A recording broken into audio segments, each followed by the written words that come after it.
Cinderella story കാണാത്തവരും കേൾക്കാത്തവരുമായിട്ട് ആരും ഉണ്ടാവില്ല അല്ലേ? വീണ്ടും അത് ഒന്നുകൂടെ കാണുമ്പോൾ കുറച്ച് മടുപ്പ് ഉളവാക്കുന്നതാണ്. പക്ഷേ 2025 റിലീസായിട്ടുള്ള ഈ ഒരു മൂവി കണ്ടാൽ നിങ്ങൾക്ക് ഒരിക്കലും മടിക്കില്ല, ഇതെൻ്റെ ഗ്യാരണ്ടിയാണ്. കാരണം ഇതിൽ കുറച്ച് ഹൊറർ എലമെൻസും നിങ്ങൾ ചിന്തിക്കുക പോലും ചെയ്യാത്തത്ര വയലൻസും ഉണ്ട്. അപ്പം നമുക്ക് നേരെ ആ ഒരു മൂവി കണ്ടാലോ? മൂവിയുടെ സ്റ്റാർട്ടിങ്ങിൽ തന്നെ സിൻഡ്രല്ലയാണ് കാണിക്കുന്നത്. ആക്ച്വലി ഇന്ന് സിൻഡ്രല്ലയുടെ അച്ഛൻ്റെ രണ്ടാം വിവാഹമാണ്. അത്ര താല്പര്യമില്ലെങ്കിലും സിൻഡ്രല്ല അതൊക്കെ ഇങ്ങനെ നോക്കി നിൽക്കുന്നുണ്ട്. ആക്ച്വലി ആ സ്ത്രീക്ക് 2 പെൺമക്കൾ കൂടി ഉണ്ടായിരുന്നു. ഇവരാകെ കടക്കെണിയിൽ മുങ്ങി നിൽക്കുന്ന സമയത്താണ് പണക്കാരനായിട്ടുള്ള സിൻഡ്രല്ലയുടെ അച്ഛനെ കാണുന്നത്. അതുകൊണ്ട് തന്നെ രണ്ടാമതൊന്നും ആലോചിക്കാതെ ഒട്ടും അന്വേഷിക്കാതെ നേരെ പോയിട്ട് അങ്ങ് വിവാഹം കഴിക്കായിരുന്നു. അപ്പോൾ ഈ 2 പെൺകുട്ടികളും ഇത്ര വലിയ ബംഗ്ലാവ് ആദ്യമായിട്ടാണ് കാണുന്നത്. അതുകൊണ്ട് തന്നെ അവിടെ ഫുൾ ഇങ്ങനെ നോക്കി നടക്കുന്നുണ്ട്. ഈ സമയത്ത് അവിടുത്തെ ഒരു വേലക്കാരൻ പയ്യനെയും കൂടെ അവർ പരിചയപ്പെടുന്നുണ്ട്. അയാളോട് ചോദിക്കുന്നുണ്ട്, നിങ്ങൾക്ക് ഇവിടെ എന്താ പണി, ഇവിടെ കുറേ വേലക്കാരുണ്ടോ എന്നൊക്കെ ചോദിക്കുന്നുണ്ട്.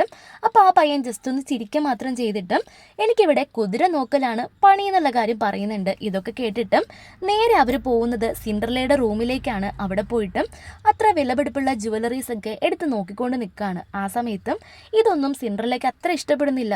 അല്ലെങ്കിൽ തന്നെ ഈ ഒരു രണ്ടാനമ്മയെ അക്സെപ്റ്റ് ചെയ്യാനും അവരുടെ മക്കളെയൊക്കെ അക്സെപ്റ്റ് ചെയ്യാനായിട്ട് കുറച്ച് ബുദ്ധിമുട്ടായിരിക്കും അല്ലേ? അതുകൊണ്ട് തന്നെ സിൻഡ്രല്ല അവരോട് ഇവിടെ നിന്ന് ഇറങ്ങിപ്പോകാനൊക്കെ പറയുന്നുണ്ട്. അവരും ഒന്നും മിണ്ടാതെ പുറത്തേക്ക് പോകുന്നുണ്ട്. അങ്ങനെ അന്ന് രാത്രി ആവുന്നുണ്ട്. ഈ ഒരു വെഡ്ഡിങ് ആയതുകൊണ്ട് തന്നെ രാത്രി അവർ കേക്കൊക്കെ മുറിച്ച് ഇങ്ങനെ പരസ്പരം കഴിച്ചുകൊണ്ടൊക്കെ ഇരിക്കുന്ന സമയത്ത് സിൻഡ്രല്ലയുടെ അച്ഛന് അതിയായ സന്തോഷം വന്നതുകൊണ്ടാണെന്ന് തോന്നുന്നു, ചെറുതായിട്ട് ഒരു ഹാർട്ട് അറ്റാക്ക് വരുന്നുണ്ട്. ആൾ അപ്പോൾ തന്നെ മരിച്ചു പോകുന്നുണ്ട്. അപ്പോൾ വിവാഹ ദിവസം തന്നെ താൻ വിധവയായതോർത്ത് ആ സ്ത്രീ ഭയങ്കരമായിട്ട് കരയുന്നുണ്ട്. സിൻഡ്രല്ലയ്ക്കും ഇതൊട്ടും താങ്ങാൻ പറ്റാത്ത ഒരു കാര്യമായിരുന്നു. അതുകൊണ്ട് തന്നെ അവളും റൂമിൽ പോയി ഭയങ്കരമായിട്ട് കരയുന്നുണ്ട്. ഈ സമയത്ത് അവരുടെ വീട്ടിലേക്ക് കുറേ ഡോക്യുമെൻസുമായിട്ട് കുറച്ച് ആൾക്കാർ കടന്നു വരുന്നുണ്ട്. അപ്പോൾ സിൻഡ്രല്ല ഇങ്ങനെ കരയുന്ന കാണുന്ന ആ ഒരു മൂത്ത പെൺകുട്ടി പോയിട്ട്, നീ എന്തിനാ ഇങ്ങനെ കരയുന്നേ? പോട്ടെ, എന്നായാലും അച്ഛൻ മരിക്കാനുള്ളതല്ലേ. എൻ്റെ അച്ഛൻ മരിച്ചപ്പോഴും ഞങ്ങൾ ഇതുപോലെയായിരുന്നു, ഭയങ്കര സങ്കടമായിരുന്നു. പക്ഷേ കാര്യമൊന്നുമില്ല, ഇനി എന്താ ചെയ്യേണ്ടതെന്ന് വെച്ചാൽ അതങ്ങോട്ട് നോക്കാൻ പറഞ്ഞിട്ട് സിൻഡ്രല്ലയെ സമാധാനിപ്പിക്കുന്നുണ്ട്. പക്ഷേ ഇപ്പോഴും സിൻഡ്രല്ലയ്ക്ക് അവളെ അത്ര ഇഷ്ടപ്പെടാത്തതുകൊണ്ട് എൻ്റെ ചീപ്പൊന്നും എടുക്കരുത്, അവിടെ വെച്ചിട്ട് പോടിയെന്നും പറഞ്ഞ് അവളെ അവിടെ നിന്ന് ഓടിച്ചു വിടുകയാണ്. എന്നിട്ട് അവൾ പോവാതെ ഇവളെ കണ്ടിങ്ങനെ നോക്കി നിൽക്കുന്ന കാണുമ്പോൾ സിൻഡ്രല്ല പറയാണ്, എനിക്കറിയാം നിങ്ങൾ എൻ്റെ വീട്ടിലോട്ട് വന്നത്, അതായത് നിൻ്റെ അമ്മ എൻ്റെ അച്ഛനെ വിവാഹം കഴിച്ചത് ഞങ്ങൾ വലിയ പണക്കാരാണെന്ന് വിചാരിച്ചിട്ടല്ലേ? എന്നാൽ നിനക്ക് തെറ്റി. ഞങ്ങൾ നിങ്ങളെക്കാളും പാവങ്ങളാ. ഈ ഒരു ബംഗ്ലാവ് മാത്രമേ ഞങ്ങൾക്ക് സ്വന്തമായിട്ടുള്ളൂ. എന്തിനധികം അച്ഛൻ്റെ ഫ്യൂണറലിന് പോലും എൻ്റെ കയ്യിലെടുക്കാൻ ക്യാഷ് ഇല്ല എന്ന് പറയുന്നുണ്ട്. ഇത് കേൾക്കുന്ന പെൺകുട്ടി ആകെ പേടിച്ച്, അമ്മേ നമ്മൾ വഞ്ചിക്കപ്പെട്ടു അമ്മേ, എൻ്റെ അച്ഛനെ പോലെ തന്നെ ഇയാളും ഒരു പാവപ്പെട്ടവനാണ്, നമ്മളിനി എന്താ ചെയ്യാമെന്നും പറഞ്ഞ് നേരെ അമ്മയോട് പോയിട്ട് ഇയാൾ പാപ്പരാണെന്നുള്ള കാര്യം പറയുന്നുണ്ട്. ഈ സമയത്ത് തന്നെ ആ ഡോക്യുമെൻറ്റുമായിട്ട് വന്നവർ കുറച്ച് നാളുകൾക്ക് ശേഷം നമ്മൾ ഈ ഒരു ബംഗ്ലാവ് ജപ്തി ചെയ്യും എന്നുള്ള കാര്യം കൂടെ പറയുന്നുണ്ട്. അതുകൂടെ കേൾക്കുമ്പോൾ ആ രണ്ടാനമ്മ ആകെ ഇങ്ങനെ ടെൻഷനായി പോകുന്നുണ്ട്. കാരണം നേരത്തെ ഫസ്റ്റ് ഹസ്ബൻഡ് ആണെങ്കിലും ആകെ പാപ്പരായിരുന്നു, കയ്യിലൊന്നുമില്ല, അയാളും മരിച്ചുപോയി, ഇയാളും ഇപ്പം മരിച്ചുപോയി, സ്വത്ത് കിട്ടുമെന്ന് വിചാരിച്ചു, അതും കിട്ടിയില്ല. അതുകൊണ്ട് തന്നെ അവരിങ്ങനെ പേടിച്ച് സങ്കടപ്പെട്ട് ബോധം കെട്ട് വീഴുന്നുണ്ട്. ഇത് കാണുന്ന ആ മൂത്ത മകളാണെങ്കിൽ, പേടിക്കേണ്ട അമ്മേ, ഞാനൊരു പണക്കാരനെ വിവാഹം കഴിക്കാം, അപ്പോൾ നമ്മുടെ ഈ ഒരു പ്രശ്നമെല്ലാം തീരുമല്ലോ എന്ന് ചോദിക്കുന്നുണ്ട്. അപ്പോൾ അമ്മ, നിന്നെ കാണാനെങ്കിലും കുറച്ച് ഭംഗി ഉണ്ടായിരുന്നുവെങ്കിൽ എനിക്ക് ആ ഒരു വിഷമമൊന്നും ഇല്ലായിരിക്കും, അതായത് നിനക്കൊരു വിവാഹം കഴിച്ച് പോകാമല്ലോ, ഒരു പണക്കാരനെ കല്യാണം കഴിക്കുമെന്നൊക്കെ വിചാരിക്കായിരുന്നു. പക്ഷേ നിനക്കും സൗന്ദര്യമില്ല, കാണാൻ തന്നെ ഒരു പന്നീനെ പോലെ ഉണ്ട് എന്നൊക്കെ പറഞ്ഞിട്ട് ആ മൂത്ത കുട്ടിയെ ഭയങ്കരമായിട്ട് അപമാനിക്കുന്നുണ്ട്. അവളും റൂമിൽ വന്നിട്ട്, അമ്മ പറഞ്ഞ ശരിയാ, കണ്ടില്ലേ മത്തങ്ങ മൂക്ക്, അതിൻ്റെ മണ്ടയിലൊരു കുരുവും, പല്ലാണെങ്കിൽ പൊങ്ങിയിട്ടാണെന്നൊക്കെ പറഞ്ഞ് ഭയങ്കരമായിട്ട് കരയുന്നുണ്ട്. ഈ സമയത്ത് സിൻഡ്രല്ല അവളുടെ അച്ഛൻ്റെ അടുത്ത് പോയിരുന്നിട്ട്, അച്ഛൻ്റെ ഫ്യൂണറിന് പോലും എൻ്റെ കയ്യിൽ ക്യാഷ് ഇല്ലല്ലോ എന്ന് പറഞ്ഞ് ഇങ്ങനെ സങ്കടപ്പെട്ടിരിക്കുന്ന സമയത്ത് പുറത്ത് ഒരു കുതിരക്കാരൻ വന്ന് നിൽക്കുന്നുണ്ട്. എന്നിട്ട് ഈ വീട്ടിൽ ഏതെങ്കിലും പെൺകുട്ടികൾ ഉണ്ടോ എന്ന് ചോദിക്കുന്നുണ്ട്. വിവാഹപ്രായമായ പെൺകുട്ടികൾ ആരെങ്കിലും ഉണ്ടോ എന്ന് ചോദിക്കുന്നുണ്ട്. അപ്പോൾ ഈ 3 പെൺകുട്ടികളും പുറത്തേക്ക് ഇറങ്ങി വന്നിട്ട് ഞങ്ങളുണ്ട് എന്ന് പറയുന്നുണ്ട്. ആ സമയത്ത് ഇളയ കുട്ടിയെ നോക്കിയിട്ട്, നീ ചെറുതാ, നിന്നെ വേണ്ടാന്ന് പറഞ്ഞിട്ട് സിൻഡ്രല്ലയ്ക്കും അതുപോലെ തന്നെ ആ മൂത്ത പെൺകുട്ടിക്കും ഓരോ ലെറ്റേഴ്സ് കയ്യിൽ കൊടുക്കുന്നുണ്ട്. എന്നിട്ട് പറയാണ്, നമ്മുടെ യുവരാജാവിന് വിവാഹപ്രായം ആയിട്ടുണ്ട്, അതുകൊണ്ട് തന്നെ ഒരു ഡാൻസ് സംഘടിപ്പിക്കുന്നുണ്ട്. ആ ഡാൻസ് പ്രോഗ്രാമിൽ നിങ്ങൾ പങ്കെടുത്തു കഴിഞ്ഞാൽ പ്രിൻസിന് നിങ്ങളെ ഇഷ്ടമാവുകയാണെങ്കിൽ അദ്ദേഹം നിങ്ങളെ ഭാവി വധുവായിട്ട് സെലക്ട് ചെയ്യും. വരുന്ന സമയത്ത് ഈ ഒരു ലെറ്റർ കാണിച്ചാൽ മതി എന്ന് പറയുന്നുണ്ട്. ഇത് കേൾക്കുന്ന ആ ഒരു മൂത്ത പെൺകുട്ടിക്കാണെങ്കിൽ രാജാവിനെ വിവാഹം കഴിച്ചു കഴിഞ്ഞാൽ തങ്ങളുടെ പ്രാരബ്ധവും തീരും. അതുപോലെ തന്നെ രാജകുമാരൻ ഭയങ്കര സുന്ദരനാണ്, അയാളെ വിവാഹം കഴിക്കുകയാണെങ്കിൽ താൻ ഇവിടുത്തെ മഹാറാണിയാവുമെന്നും പറഞ്ഞ് ഇപ്പം തന്നെ ആ ഒരു ഇമാജിനേഷനിലേക്ക് ഇങ്ങനെ പോവുകയാണ്. ആ സമയത്ത് അവളുടെ അമ്മ പറയാണ്, നിന്നെ കാണാൻ വലിയ ഭംഗിയൊന്നുമില്ല, രാജകുമാരൻ പോയിട്ട് ഒരു നോർമൽ പയ്യൻ പോലും നിന്നെ നോക്കുമെന്ന് തോന്നുന്നില്ല. ഇപ്പോൾ എൻ്റെ കയ്യിലുള്ള ക്യാഷൊക്കെ വെച്ചിട്ട് നിന്നെ കുറച്ച് മോഡിഫിക്കേഷൻസ് ചെയ്യാം, നിനക്ക് കുറച്ചുകൂടെ ഭംഗി കൂട്ടാൻ വേണ്ടിയിട്ട് ഞാനൊരു ഡോക്ടറിനെ കൂട്ടി വന്നിട്ടുണ്ട്, അയാൾ പ്ലാസ്റ്റിക് സർജറി ഒക്കെ ചെയ്ത് നിൻ്റെ ഭംഗി കൂട്ടുമെന്ന് പറയുന്നുണ്ട്. അപ്പോൾ ആ പെൺകുട്ടി, അമ്മ അത് ഭയങ്കര പെയിൻഫുൾ അല്ലേ എന്ന് ചോദിക്കുമ്പോൾ അങ്ങനെയൊന്നുമില്ല, മര്യാദയ്ക്ക് ഇരിയെന്ന് പറഞ്ഞിട്ട് ആ ഒരു ഡോക്ടറിനെ വിളിച്ചുകൊണ്ട് വന്ന് അവളെ ഫുള്ളായിട്ട് അനലൈസ് ചെയ്യുന്നുണ്ട്. അപ്പോൾ അയാൾ ആദ്യം പറയുന്നത്, ഈ പെൺകുട്ടിയെ കാണാൻ വലിയ കുഴപ്പമൊന്നുമില്ല, കുറച്ച് തടിച്ചിട്ടാണ്, പിന്നെ പല്ലും കണ്ണും മൂക്കും ഒക്കെ കുറച്ച് ശരിയാക്കിയാൽ മതി, രാജകുമാരന് ഇവളെ ഇഷ്ടമാവുമെന്ന് പറഞ്ഞിട്ട് അവൾ ഒരു കസാരയിൽ പിടിച്ചിരുത്തിയിട്ട് ചുറ്റുകല്ല് പോലൊരു സാധനം വെച്ച് ആ മൂക്കിനെ അടിച്ച് പരത്തി ശരിയാക്കുകയാണ്. എന്നിട്ട് പോരാങ്ങിട്ടും നമ്മൾ ഈ കാളയ്ക്കൊക്കെ മൂക്ക് കയറിടില്ലേ, അതുപോലൊരു കയറ് അവളുടെ മൂക്കിൽ ഇങ്ങനെ കെട്ടി വെച്ച് കൊടുക്കുന്നുണ്ട്. ഇപ്പം കാണാനായിട്ട് ഭയങ്കര കോമഡി ആണെങ്കിലും ആ പെൺകുട്ടി ഗോ ത്രൂ ചെയ്ത പെയിൻ ആലോചിക്കുമ്പോൾ ആ ഒരു മൂവിയിൽ ഇങ്ങനെ അടിക്കുന്നതൊക്കെ കാണുമ്പോൾ നമുക്ക് ഭയങ്കരമായിട്ട് ഇങ്ങനെ എന്തു പറയാൻ, ഒരു സൗന്ദര്യത്തിന് വേണ്ടിയിട്ട് ഇങ്ങനെ കഷ്ടപ്പെടുന്നുണ്ടല്ലോ എന്ന് തോന്നിപ്പോവും കേട്ടോ. അത് കഴിഞ്ഞിട്ട് നേരെ ഇവൾ പോകുന്നത് ഈ ഒരു ഡാൻസ് കോമ്പറ്റീഷന് വേണ്ടിയിട്ട് ട്രെയിനിങ് ഒക്കെ കൊടുക്കുന്ന ആ ഒരു അക്കാഡമിയിലേക്കാണ്. അവിടെ പോകുന്ന സമയത്ത് എല്ലാ പെൺകുട്ടികളും അങ്ങോട്ടേക്ക് വന്നിട്ടുണ്ട്, കാരണം ഇവരാണ് ആ ഒരു ഡാൻസ് എങ്ങനെ ചെയ്യണം എന്നൊക്കെ പഠിപ്പിച്ചു കൊടുക്കുന്നത്. നമ്മുടെ സിൻഡ്രല്ലയും ഈ ഒരു സ്ഥലത്ത് തന്നെ ഉണ്ട്.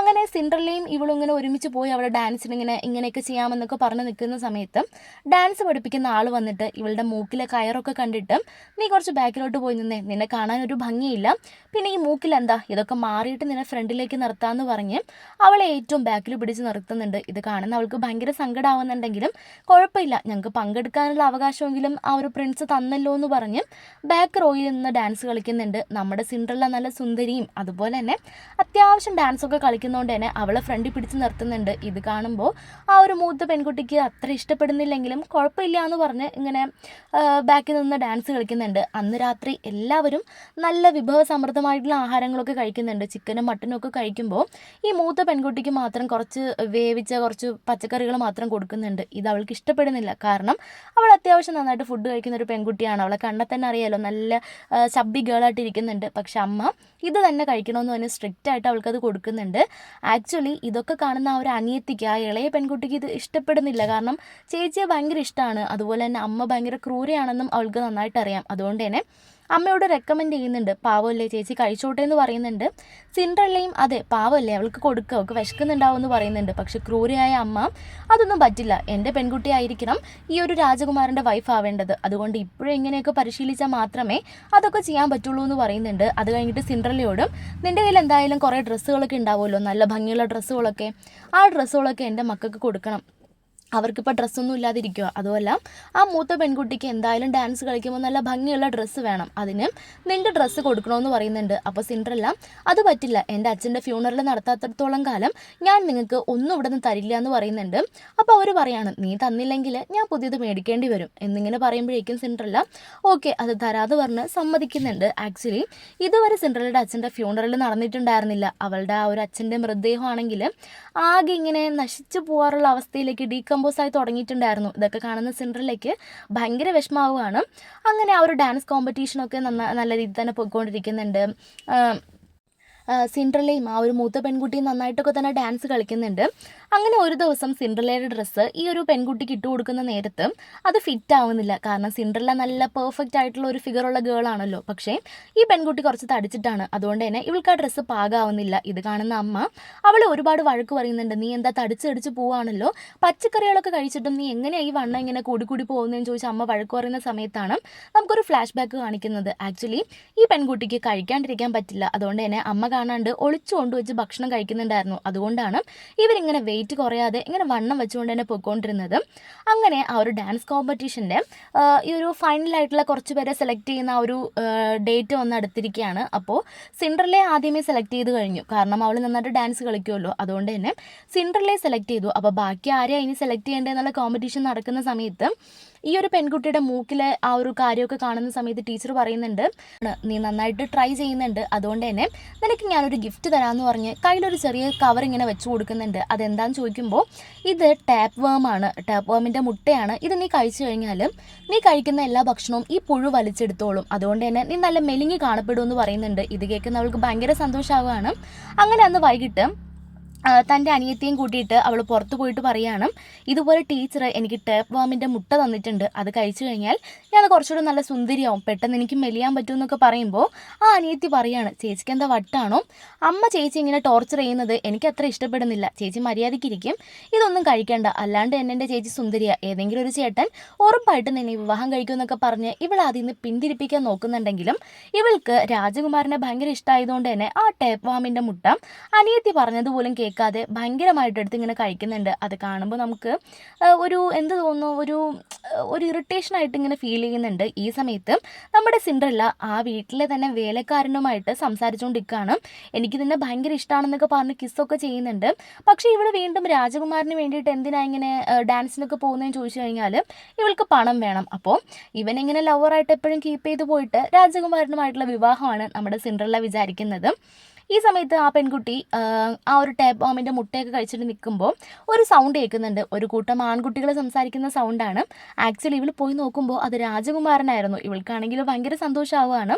ഇവൾ ഒളിച്ച് നിൽക്കുന്ന കാര്യം രാജകുമാരനെ നോട്ടീസ് ചെയ്തിട്ട് ഇതേതാടാ ഈ പെണ്ണ്, മൂക്കിൽ ഈ സാധനമൊക്കെ വെച്ചിട്ട് അത്യാവശ്യം ഭംഗിയൊന്നും ഇല്ലാത്തൊരു പെൺകുട്ടിയാണല്ലോ എന്ന് പറയുമ്പോൾ അവളിങ്ങനെ ഭയങ്കരമായിട്ട് സങ്കടപ്പെട്ട് അവിടെ നിന്ന് ഓടിപ്പോകുന്നുണ്ട്. രാജകുമാരൻ്റെ കൂട്ടുകാരന്മാരും ഇവളും മിക്കവാറും നിൻ്റെ ഡാൻസിന് വരൂടാന്ന് പറഞ്ഞ് ഇങ്ങനെ കളിയാക്കുന്നുണ്ട്.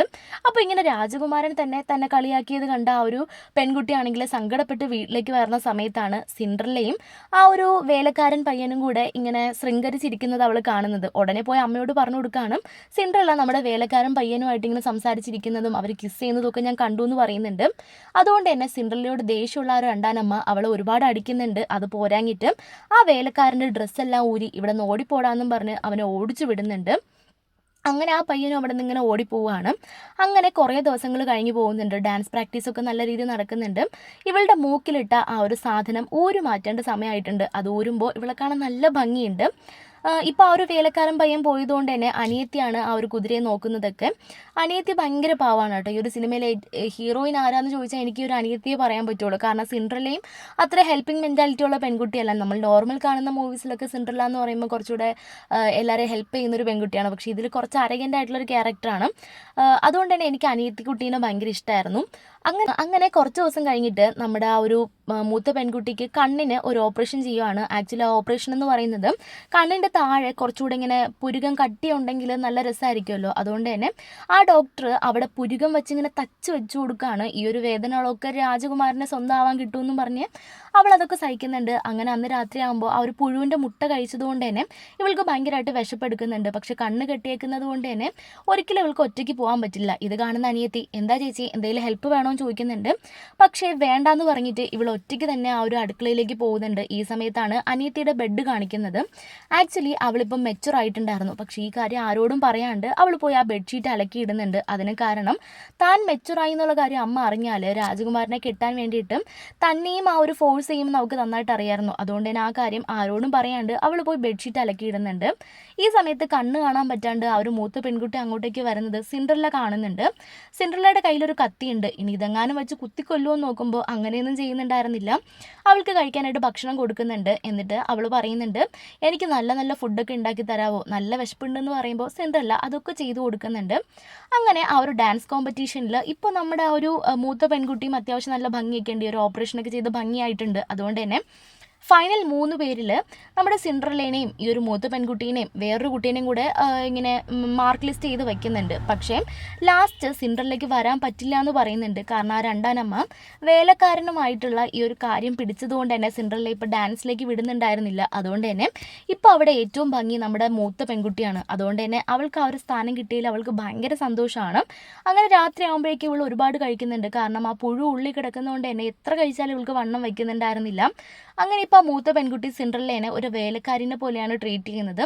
തനിക്ക് ഫുഡ് ഉണ്ടാക്കാനും മുടി ചീകി തരാനും ഒക്കെ അവളോട് ആജ്ഞാപിക്കുന്നുണ്ട്. സിൻഡ്രല്ലയും അതൊക്കെ ചെയ്തു കൊടുക്കുന്നുണ്ട്. പക്ഷെ ദിവസങ്ങൾ കഴിഞ്ഞു പോകും തോറും ഈ ഒരു പുഴുവിൻ്റെ എഫക്റ്റ് കൂടി വരുവാണ്. അതായത് ഇവൾക്ക് ഭയങ്കരമായിട്ട് വിശക്കുന്നുണ്ട്. പക്ഷെ സഫീഷ്യൻ്റ് ആയിട്ടുള്ള ഫുഡ് കിട്ടാത്തതുകൊണ്ട് തന്നെ ഇവളുടെ ന്യൂട്രിയൻസ് ഒക്കെ ആ പുഴു ഇങ്ങനെ വലിച്ചെടുക്കുന്നുണ്ട്. അതുകൊണ്ട് തന്നെ ഇവളുടെ മുടിയൊക്കെ ഭയങ്കരമായിട്ട് കൊഴിഞ്ഞു പോകുന്നുണ്ടായിരുന്നു. ഇത് കാണുന്ന ഒരു മൂത്ത പെൺകുട്ടി ഭയങ്കരമായിട്ട് കരയുന്നുണ്ടെങ്കിലും അവൾക്ക് വേറൊന്നും ചെയ്യാൻ പറ്റുന്നുണ്ടായിരുന്നില്ല. അങ്ങനെ ആ ഒരു ഡാൻസ് കോമ്പറ്റീഷൻ്റെ ദിവസം അടുത്തേക്ക് വന്നുകൊണ്ടിരിക്കുകയാണ്. ഈ സമയത്ത് ആ പെൺകുട്ടി ഭയങ്കര സുന്ദരിയായിട്ടുണ്ടായിരുന്നു. അവൾ ആ ഒരു ഡ്രസ്സൊക്കെ ഇട്ട് നോക്കുന്നുണ്ട്.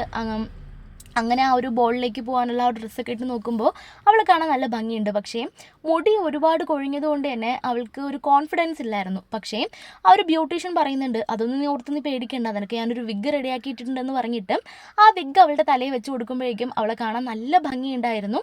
അങ്ങനെ ദിവസങ്ങൾ കടന്നു പോവാണ്. ആ ഒരു ദിവസം ഇങ്ങനെ അടുത്തുകൊണ്ടിരിക്കും തോറും ഈ പെൺകുട്ടിക്ക് ഭയങ്കര ടെൻഷനാണ്. അത് കാണുന്ന അമ്മ, നിന്നെ ഇപ്പോൾ കാണാൻ നല്ല ഭംഗിയുണ്ട്, ഡാൻസ് കോമ്പറ്റീഷനിലും നിന്നെ സെലക്ട് ചെയ്തിട്ടുണ്ട്, പിന്നെ എന്തിനാണ് നീ ഇങ്ങനെ പേടിക്കണേന്ന് ചോദിക്കുമ്പോൾ അമ്മ, എനിക്ക് പേടിയല്ല, പക്ഷേ ആ സിൻഡ്രല്ല എങ്ങാനും വന്നാൽ എന്നെക്കാളും അവളെ കാണാൻ ഭംഗിയുണ്ടല്ലോ, സോ അവളെ സെലക്ട് ചെയ്താലോ എന്നെനിക്ക് പേടിയുണ്ട് എന്ന് പറയും. അത് കേൾക്കുന്ന ആ ഒരു രണ്ടാനമ്മ പറയുന്നുണ്ട്, അതോർത്ത് നീ വിഷമിക്കേണ്ട, ഒരിക്കലും സിൻഡ്രല്ല അങ്ങോട്ടേക്ക് വരില്ല, കാരണം അവൾക്കിടാനായിട്ട് നല്ല ഡ്രസ്സ് പോലും ഇല്ല, പോരാഞ്ഞിട്ടും അവളുടെ ഷൂസൊക്കെ ഞാൻ ഒളിപ്പിച്ച് വെച്ചേക്കുവാണെന്ന് പറയുന്നുണ്ട്. ആ സമയത്താണ് ഒരു ഫ്ലാഷ് ബാക്ക് കാണിക്കുന്നത്. ആക്ച്വലി അവളുടെ ഷൂസ് സിൻഡ്രല്ല തന്നെ തിരിച്ചെടുത്തിട്ടുണ്ടായിരുന്നു, രണ്ടാനമ്മ കാണാതെ. അതും എടുത്ത് പഴയ ഒരു ഡ്രസ്സും എടുത്ത് സിൻഡ്രല്ല നേരെ അച്ഛൻ്റെ അടുത്തേക്ക് പോയിട്ട് ആ അച്ഛൻ്റെ ജീർണിച്ച ശരീരത്തിന് അടുത്തിരുന്ന് ഭയങ്കരമായിട്ട് കരയുന്നുണ്ട്. ഈ സമയത്ത് സിൻഡ്രല്ലയുടെ മുന്നിലേക്ക് ആ ഒരു അമ്മ പ്രത്യക്ഷപ്പെടുന്നുണ്ട്. അവളുടെ മരിച്ചുപോയ അമ്മ വന്നിട്ട്, നീ എന്തിനാ വിഷമിക്കുന്നത്, ഞാൻ നിൻ്റെ കൂടെ ഇല്ലേ, നീ സുഖമായി ഉറങ്ങിക്കോ, നാളെ നിനക്ക് ഒരു സർപ്രൈസ് ഉണ്ടാവുമെന്ന് പറഞ്ഞിട്ട് അവിടെ നിന്ന് പോകുന്നുണ്ട്. പിറ്റേ ദിവസം സിൻഡ്രല്ല കണ്ണ് തുറന്ന് നോക്കുമ്പോൾ ഇവളുടെ പഴയ ഷൂസൊക്കെ പുതിയ ഷൂസായി മാറിയിട്ടുണ്ടായിരുന്നു. അതുപോലെ തന്നെ കുറേ പുഴുക്കളൊക്കെ വന്ന് ഒരു പുതിയ ഡ്രസ്സ് അവൾക്ക് വേണ്ടിയിട്ട് നെയ്ത് കൊടുത്തിട്ടുണ്ടായിരുന്നു. ഇത് കാണുന്ന സിൻഡ്രല്ലയ്ക്ക് ഭയങ്കര സന്തോഷമാവുന്നുണ്ട്. അങ്ങനെ ഇന്ന് രാത്രിയാണ് ആ ഒരു മത്സരത്തിന് പോകാനുള്ള ദിവസം. നമ്മുടെ രണ്ടാനമ്മയുടെ പെൺകുട്ടി നന്നായിട്ട് ഒരുങ്ങി ആ ഒരു മത്സരത്തിലേക്ക് പൊയ്ക്കൊണ്ടിരിക്കുകയാണ്. ഈ സമയത്ത് സിൻഡ്രല്ലയും അങ്ങോട്ടേക്ക് വന്ന് അവിടെ ഒളിച്ചു നിൽക്കുന്നുണ്ട്. ഈ രണ്ടാനമ്മ തൻ്റെ മോളെ രാജാവിന് പരിചയപ്പെടുത്തി കൊടുക്കുന്നുണ്ട്. രാജകുമാരനും ആ ഒരു പെൺകുട്ടിയെ ഇഷ്ടമാവുന്നുണ്ട്. സോ അവളുടെ കൂടെ ഡാൻസ് കളിച്ച് കുറച്ചിങ്ങനെ ഡാൻസ് കളിച്ചൊക്കെ വരുമ്പോൾ ഇവൾക്ക് ഭയങ്കര സന്തോഷമാവാണ്. ദൈവമേ, എന്നെ സെലക്ട് ചെയ്തല്ലോ, ഞാനിങ്ങനെ പണക്കാരിയാവാൻ പോവാണെന്നും പറഞ്ഞ് ഭയങ്കര സന്തോഷത്തിൽ നിൽക്കുന്ന സമയത്ത് അവിടേക്ക് നമ്മുടെ രാജകുമാരിയായിട്ടുള്ള ആ ഒരു സിൻഡ്രല്ല കടന്നു വരികയാണ്. സിൻഡ്രല്ലയെ കാണുന്ന രാജകുമാരന് അവളെ ഒത്തിരി ഇഷ്ടമായിട്ട് അവളുടെ കൂടെ കളിക്കാൻ പോകുന്നുണ്ട്, അവളുടെ കൂടെ ഡാൻസ് കളിക്കുന്നുണ്ട്. ഇത് കാണുന്ന ആ ഒരു രണ്ടാനമ്മയുടെ മൂത്ത മകൾക്ക് ഭയങ്കരമായിട്ടുള്ള ദേഷ്യവും സങ്കടവും ഒക്കെ വരുന്നുണ്ട്. കാരണം രാജാവ് സെലക്ട് ചെയ്യാൻ വേണ്ടിയിട്ടും അവൾ ഗോ ത്രൂ ചെയ്ത പെയിനൊക്കെ അവൾക്ക് ഇങ്ങനെ ഓർമ്മ വരുന്നുണ്ട്. അതുകൊണ്ട് തന്നെ അവൾക്ക് ഭയങ്കരമായിട്ട് തല കറങ്ങുന്നുണ്ട്.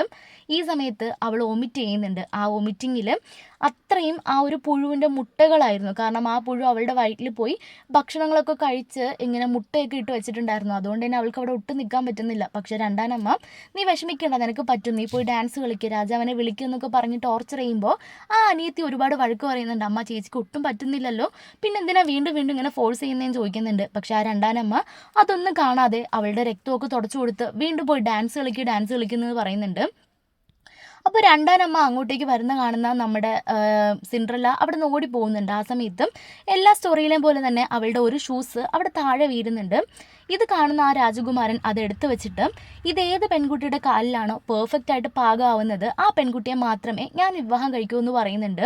അപ്പോൾ ഇത് കാണുന്ന ആ ഒരു പെൺകുട്ടിക്ക് മനസ്സിലാവുന്നുണ്ട് ഇത് ഉറപ്പായിട്ടും സിൻഡ്രല്ലയുടെ പണിയാണ് എന്നുള്ളത്. കാരണം ഈ ഷൂസ് നേരത്തെ അവൾക്ക് അറിയാമല്ലോ, അതുമല്ല സിൻഡ്രല്ലേനെ അവൾ കണ്ടിട്ടുണ്ടായിരുന്നു. അതുകൊണ്ട് തന്നെ നേരെ വീട്ടിലേക്ക് പോയിട്ട് അവൾ സിൻഡ്രല്ലയെ അറ്റാക്ക് ചെയ്യുന്നുണ്ട്. എവിടെ, എനിക്ക് ആ ഷൂസ് താ, നിൻ്റെ കയ്യിൽ ഒരു ഷൂസ് ഇല്ലേ, അതെനിക്ക് താന്ന് പറഞ്ഞിട്ട് ആ ഷൂസും സിൻഡ്രല്ലയുടെ കയ്യിൽ നിന്ന് പിടിച്ച് വാങ്ങിക്കൊണ്ട് പോയിട്ട് തൻ്റെ കാലിലിട്ട് നോക്കുന്നുണ്ട്. പക്ഷേ അതത്ര പെർഫെക്റ്റ് ആയിട്ട് മാച്ച് അല്ലായിരുന്നു. കാരണം സിൻഡ്രല്ലയുടേത് ഒരു കുഞ്ഞു കാലായിരുന്നു. ഇവളുടെ കുറച്ച് വിരലുകളൊക്കെ കട്ട് ചെയ്ത് കഴിഞ്ഞാൽ ഇവൾക്കത് ഇടാൻ പറ്റുമെന്ന് വിചാരിച്ചിട്ട് ഒരു വെട്ടുകത്തി എടുത്ത് ഒരൊറ്റ വെട്ടിന് തൻ്റെ വിരലുകളൊക്കെ കട്ട് ചെയ്ത് മാറ്റുന്നുണ്ട്. പക്ഷെ അത് ഫുള്ളായിട്ട് അങ്ങനെ പോയിട്ടുണ്ടായിരുന്നില്ല, രക്തവും ഒരുമാതിരി ഇരിക്കുന്നുണ്ട് കാണാൻ വേണ്ടിയിട്ട് തന്നെ. ഈ സമയത്ത് അനിയത്തി അവിടെ വന്നിട്ട്, നീ എന്തായി കാണിക്കണേന്ന് ചോദിക്കുന്നുണ്ട്.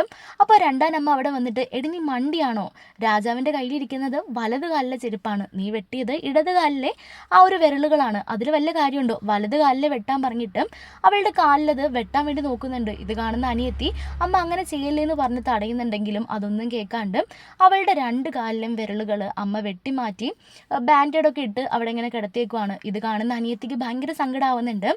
ഈ സമയത്ത് രാജാവ് എല്ലാ വീടുകളിലും പോയി ചെരുപ്പിട്ട് നോക്കിപ്പിക്കുന്നുണ്ട്. ആ സമയത്തും ഇവളുടെ വീടിൻ്റെ ഫ്രണ്ടിലും വന്നിട്ടുണ്ട്. ഇത് കാണുന്ന ആ ഒരു ബോധം കെട്ട് കിടന്ന പെൺകുട്ടി പെട്ടെന്ന് എഴുന്നേൽക്കുന്നുണ്ട്. പക്ഷെ അവൾക്ക് എഴുന്നേൽക്കാൻ പോലും പറ്റുന്നുണ്ടായിരുന്നില്ല. അവൾ എഴഞ്ഞ് പടിക്കെട്ടിലൂടെയൊക്കെ ഉരുണ്ടു വീണ് താഴേക്ക് പോകുന്നുണ്ട്. പക്ഷെ അപ്പോഴേക്കും വൈകി പോയിട്ടുണ്ടായിരുന്നു. സിൻഡ്രല്ല നേരെ പോയിട്ട് അത് തൻ്റെ ചെരുപ്പാണെന്ന് പറയുന്നുണ്ട്. രാജകുമാരനെ ഇടിയിച്ച് നോക്കുമ്പോൾ അത് വളരെ പെർഫെക്റ്റ് ആയിരുന്നു. അതുകൊണ്ട് തന്നെ സിൻഡ്രല്ലയെ തൻ്റെ രാജകുമാരിയായിട്ട് രാജാവ് അനൗൺസ് ചെയ്യുന്നുണ്ട്. ഇത് കേൾക്കുന്ന ആ ഒരു രണ്ടാനമ്മയുടെ മൂത്ത മകൾക്ക് ഒട്ടും സഹിക്കാൻ പറ്റുന്നില്ല. കാരണം അത്രയും കഷ്ടതകളിലൂടെയാണ് രാജാവിനെ സ്വന്തമാക്കാൻ വേണ്ടിയിട്ട് അവർ നോക്കിയിട്ടുണ്ടായിരുന്നത്. പറ്റാത്തതുകൊണ്ട് തന്നെ അവൾ ഭയങ്കരമായിട്ട് അലറി കരയുന്നുണ്ട്. ഈ സമയത്ത് രണ്ടാനമ്മ അവിടെ നിന്ന് പോയിട്ടുണ്ടായിരുന്നു. കാരണം ഇനി ഇവളെ കൊണ്ട് വലിയ പ്രയോജനമൊന്നും ഇല്ലയെന്നും പറഞ്ഞ് അവിടെ നിന്ന് അവർ പോയിട്ടുണ്ടായിരുന്നു. ഇത് കാണുന്ന ഒരു ഇളയ പെൺകുട്ടി വന്നിട്ട്, ചേച്ചി നിന്നോട് ഞാൻ അന്നേ പറഞ്ഞതല്ലേ ഇതൊന്നും ചെയ്യരുതെന്ന്, ഇപ്പോൾ നിന്നെ എനിക്ക് ഹെൽപ്പ് ചെയ്യണം എന്നുണ്ട്. നിൻ്റെ വയറ്റിലെ പുഴുവിനെ എടുത്ത് കളയണമെങ്കിൽ ഒരു ആൻറ്റിഡോട്ട് ഉണ്ടല്ലോ, അതെനിക്ക് തരാൻ പറയുന്നുണ്ട്. ആ ഒരു മൂത്ത പെൺകുട്ടിയും അതെവിടെയാണ് വച്ചേക്കണേന്ന് പറയുന്നുണ്ട്. ആ മരുന്നെടുത്ത് കൊടുക്കുമ്പോഴേക്കും അവളുടെ വായിന്ന് പുഴു ഇങ്ങനെ പുറത്തേക്ക് വരുന്നുണ്ട്. അത് വരുന്നില്ല. അത്രയും കഷ്ടപ്പെട്ട് അനിയത്തി അതിനെ പുറത്തേക്ക് വലിച്ചെടുക്കുന്നുണ്ട്. അത്രയും വലിയൊരു പുഴുവായിരുന്നു, ഒരു ഉണ്ടപ്പുഴു. ഒരുപാട് ഇങ്ങനെ വലിക്കാനായിട്ട് ഉണ്ടായിരുന്നു. അങ്ങനെ അവർ ആ അനിയത്തി വളരെ കഷ്ടപ്പെട്ട് അതിനിങ്ങനെ വലിച്ച് പുറത്തേക്ക് എടുക്കുന്നുണ്ട്.